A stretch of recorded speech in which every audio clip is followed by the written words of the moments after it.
para magkakapatid na po kami dyan sa trabaho. Kasi gusto man namin tumulong kung magukay. Kung kami po nagtatrabaho dyan natira, kaya po namin, alam po namin pasikot-sikot dyan eh. Kasi hindi po kami pinapayagan.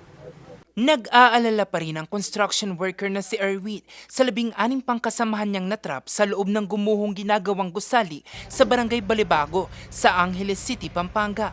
3 araw na kasi ang nakalilipas, halos pahirapan pa rin ang paghahanap sa kanyang mga nawawalang kasamahan.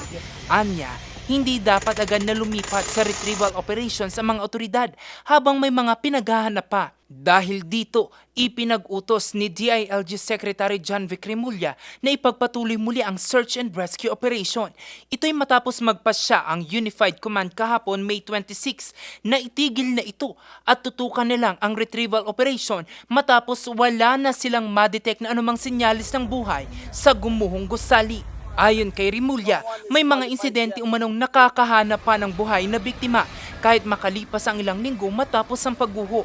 Inatasan rin ng kalihim ang CIDG na imbestigahan ang posibleng pananagutan ng may-ari, kontraktor at iba pang maaring responsable sa trahedya. Hihilingin din ng DILG sa DOJ na maglabas ng hold departure order laban sa mga ito. No one is qualified yet to give a fault finding report.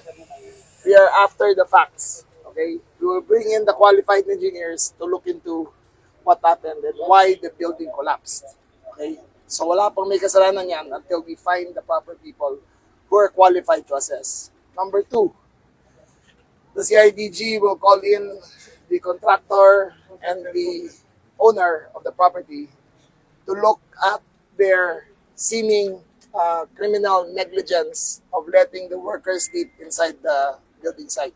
Sa ngayon, hindi nagpapakita ang may-aring maging kontraktor ng gumuhong gusali, kaya panawagan ni Erwin na isa sa mga construction workers sa lugar.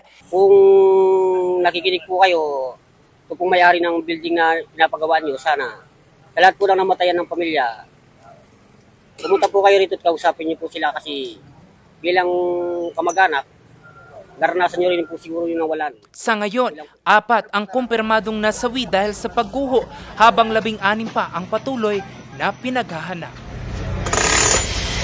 Jose Robert Invento, RNG News.